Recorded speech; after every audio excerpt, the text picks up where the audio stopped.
खबर हुगली से है। खनियान के ईटा चुना मालखा लड़ी गांव में दीप्तजीत का घर है। उसके पिता तरुण कुमार घोष ट्यूशन पढ़ाते हैं और खेती का भी काम करते हैं। मां दीपाली घोष घरेलू शिक्षिका है। दीपजीत स्कूल में हमेशा से मेधावी रहा है और वह हमेशा पहले स्थान पर आता था। उसे उम्मीद थी कि वह माध्यमिक परीक्षा में अच्छा प्रदर्शन करेगा। बड़ा होकर वह डॉक्टर बनना चाहता है।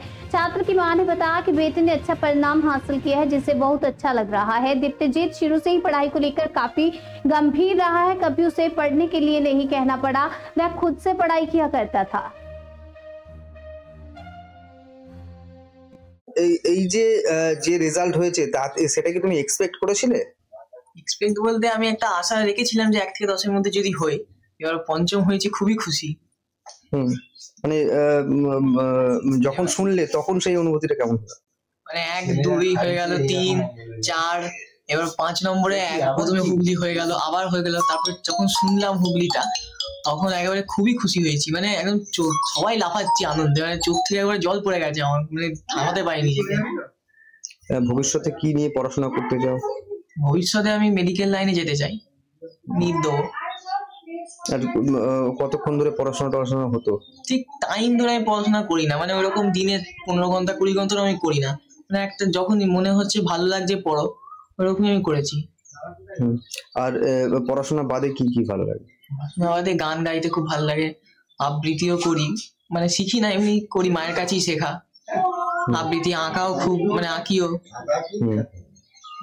আর এমনি খেলাধুলা খুব ভালো লাগে, ক্রিকেট দেখতে, ক্রিকেট আমি মাঝে মাঝে খেলিও। আর এই মানে ক্রিকেটের সব থেকে কাকে ভালো লাগে? মহেন্দ্র সিং ধোনি।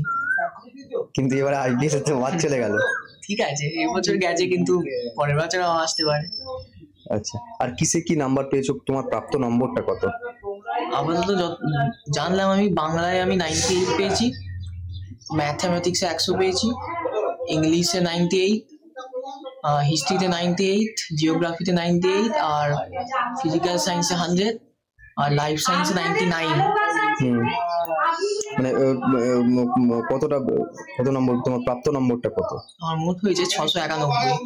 আচ্ছা, আর বলছি যে মানে এই পড়াশোনা স্টাডিটা সব থেকে বেশি কে তোমাকে এমথি যোগাতো? মা, বাবা আর ভাইয়া, তিনজনই। কি বলতো? মানে ওরাই বলতেন যে তুই পড়ে যা, ভালো করে পড়তে হবে। আমার ভাইয়া আমার খুবই উৎসাহ জাগাতো।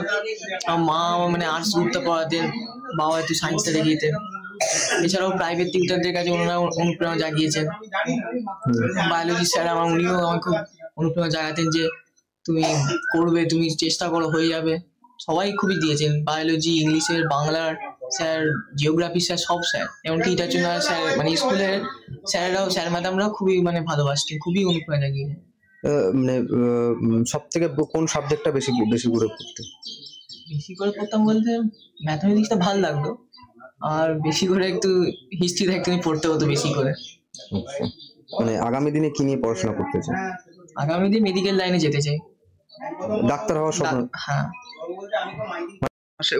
করাতেন আপনি? কি গাইড করতেন? কি আমি ইতিহাস গাইড করতাম, আর আমার ছেলেও নিজে নিজেই পড়তো। ওকে বলতে হতো না যে এখন পড়কে যা, তখন পড়কে যা, ও নিজে নিজেই পড়তো। ও নিজে খুব কেয়ার। আচ্ছা, মানে কোনো বাঁধন ছিল নাকি? না না না না, ও নিজে, আমাকে কোনোদিন বলতে হয়নি যে ওর পর, বলতে হতো না। ও নিজের চেষ্টায় নিজে করেছে। আর আজকে ছেলে এরকম? হ্যাঁ, প্রচুর আনন্দ হচ্ছে। আয়নায় মুখ দেখতে কার না ভালো লাগে? দেখুন, ছেলেরা হচ্ছে আমাদের সন্তান, আয়না, তার মধ্যে দিয়ে মুখটা দেখছি, এত আনন্দ হচ্ছে বলে বোঝাতে পারবো না। গ্রামের মধ্যে এরকম একটা, একদম একদম এই গ্রামের মধ্যে থেকে পড়েছে, এটা সত্যি আনন্দের। ও খুব সিরিয়াস, ও ছোট্টবেলা থেকেই ও ফার্স্ট হয়ে আসছে। নিবেদিতা পড়তো, নিবেদিতা থেকে ও ফার্স্ট হয়ে আসছে, বরাবর ফার্স্ট হয়ে এসেছে। মানে স্কুলে প্রথম থেকে একদম ক্লাস 10 পর্যন্ত ফার্স্ট হয়ে এসেছে।